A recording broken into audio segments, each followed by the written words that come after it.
O delegado territorial da Xunta desplazouse esta mañá ao Centro de Conservación da Xunta en Ourense para supervisar os traballos que están a desenvolver os operarios da Administración Autonómica a prol da seguridade viaria dos condutores na época invernal de climatoloxía adversa. Dalles o agradecemento e os parabéns polo traballo que se está a realizar. Atopámonos nun ano cunha climatoloxía, con máis tempo que non tiñamos en Ourense, pero que é habitual, que teñamos períodos de choiva, períodos de neve.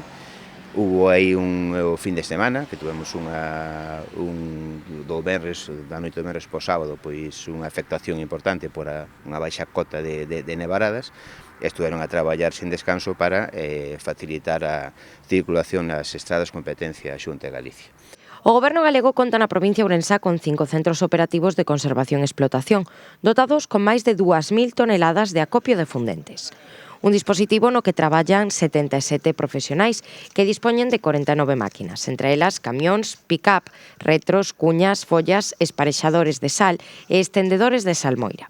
A provincia de Ourense, con 81 estradas da Rede Autonómica de Estradas de Galicia, é a que ten máis vías autonómicas sensibles de rexistrar incidencias por neve ou xeo.